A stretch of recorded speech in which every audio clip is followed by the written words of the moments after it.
Bom, gente, vamos dar início a mais um vídeo para o canal Só Psicanálise. Nesse vídeo aqui eu estarei trazendo para vocês a seção 2, no que diz respeito aos estudos referentes à interpretação dos sonhos, né?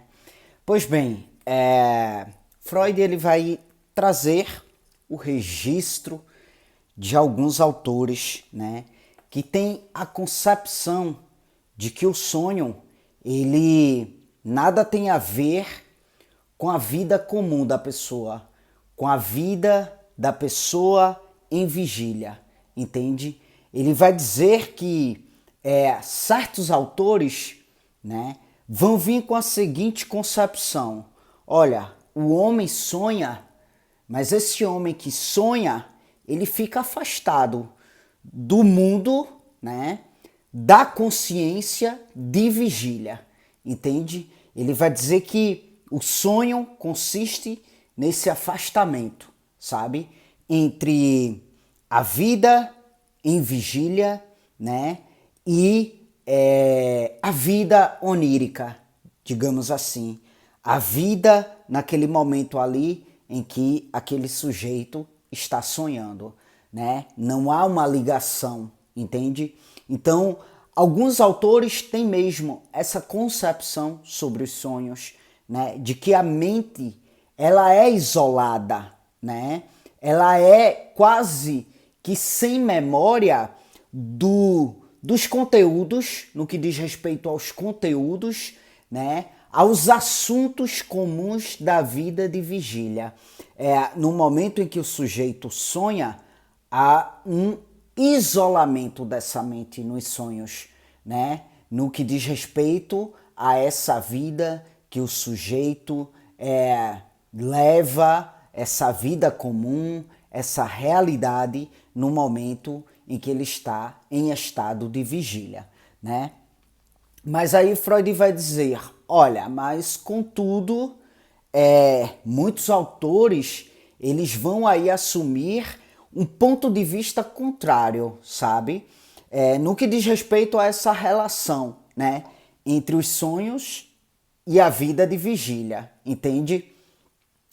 Ele vai dizer que alguns autores vão ter a concepção de que os sonhos dá prosseguimento à vida de vigília, entende? Os sonhos se associam de modo regular às representações que estiveram ali na consciência pouco antes do adormecimento, entende? Então, para alguns autores, há essa ligação, há essa extensão, né? O sonho como uma extensão da vida de vigília, né? Então, essa observação, ela quase sempre encontra aí um fio, sabe? Encontra um fio que vai ligar os sonhos às experiências de véspera, né? Da véspera ali, do momento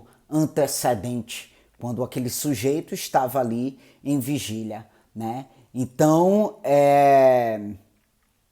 Freud diz que alguns autores vão trazer que, por muitas vezes, e aparentemente na maioria das vezes, né, os sonhos, eles levam o sujeito de volta à vida comum. Se bem que essa ponte aí é cheia de simbólicos, de símbolos, né? Então, só de o fato, de haver essa ligação mesmo, né? Só de o sonho levar o sujeito de volta à vida comum, à sua realidade, né? Nisso aí não há uma libertação dessa realidade, entende? Muito pelo contrário, né? O sonho não tem esse objetivo de levar o sujeito a uma libertação da sua realidade. Muito pelo contrário, o sonho leva esse sujeito de volta à sua realidade. Entende? A libertação acontece se os conteúdos desse sonho for trabalhado no processo de análise, se os símbolos for desvelado, né, se o simbólico for desvelado, para daí então fazer com que esse sujeito venha implicar-se por meio inclusive de insights, né, nessas demandas, e aí sim, como eu falei anteriormente no vídeo anterior, na seção 1, né, daí sim é possível haver uma libertação, sabe? Mas o sonho, por si só, não tem esse objetivo de libertar o sujeito da sua realidade. Muito pelo contrário, o sonho leva esse sujeito de volta à sua realidade, à sua vida comum, sabe?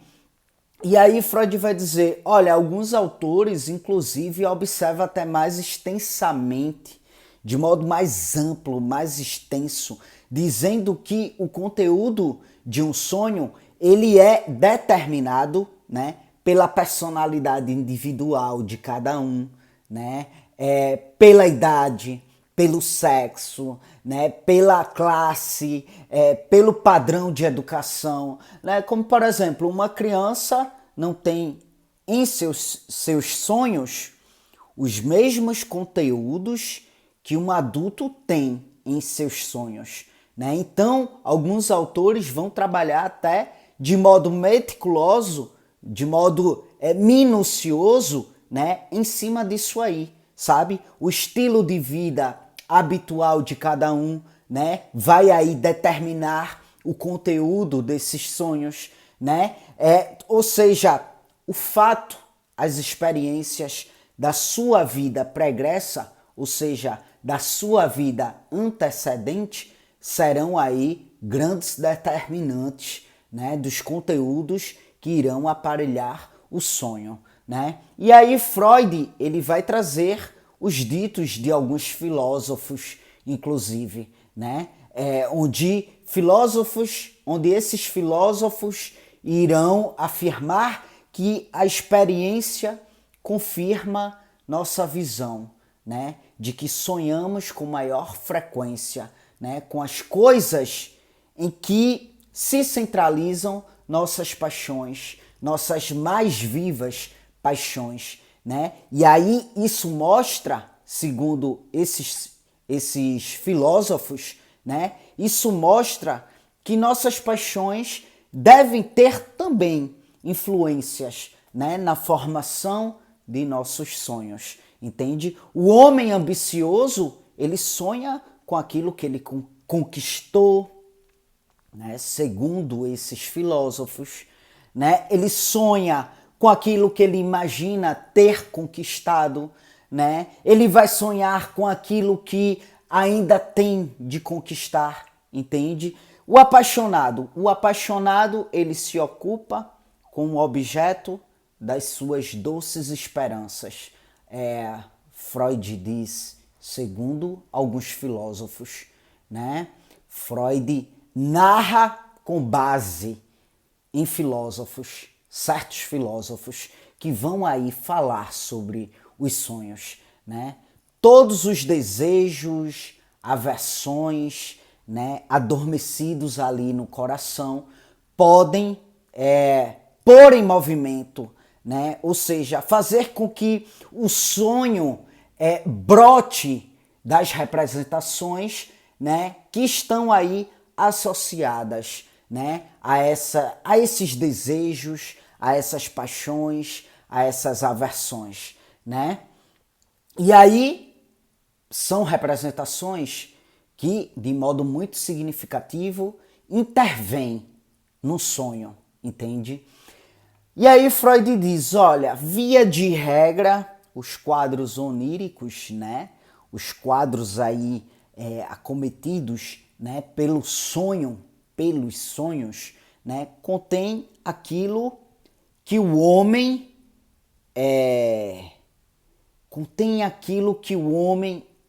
em estado de vigília já pensa, já vive, já experiencia, né? Via de regra, isso acontece nos quadros oníricos com base na visão da maioria dos autores e filósofos que irão falar nisso, né? Freud vai dizer que os quadros oníricos, eles contêm aquilo que o homem em estado de vigília já pensa, já vive, já experiencia, sabe?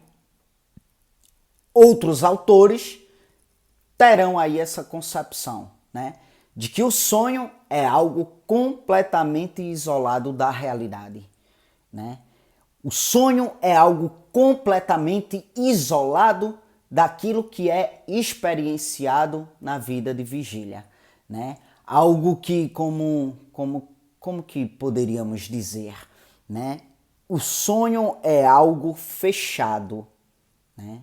Fechado. É algo separado da vida real, entende? E por um abismo intransponível. Não há ligação, para alguns autores, como eu disse, entre o sonho e a realidade. A vida de vigília.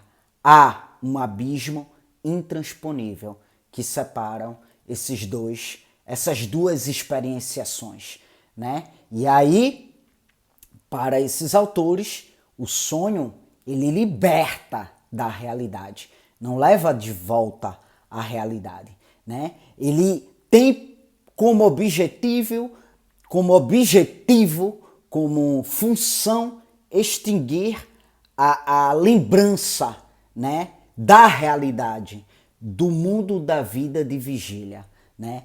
E aí ele tem a função de situar o sujeito em um outro mundo, entende? Em uma história totalmente, inteiramente diversa daquela que é vivenciada na vida de vigília, né?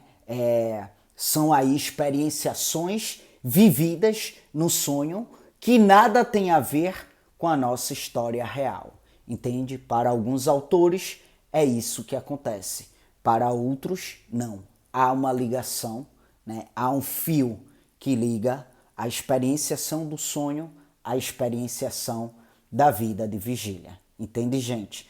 Pois bem, vou me ater aqui, tá? Quanto à sessão 2, a gente continua aí trabalhando a interpretação dos sonhos, tá certo? Aqui no comentário do vídeo em destaque você vai encontrar informações adicionais, como meio de contato comigo, que é por e-mail, mas você encontra também minhas redes sociais, caso queira me acompanhar de perto, seguir de perto os meus projetos. Como também você encontra os meus demais canais aqui no YouTube, caso você queira também me acompanhar nesses outros canais, tá bom? É isso, gente. Obrigado mais uma vez pela atenção de vocês e até as próximas gravações.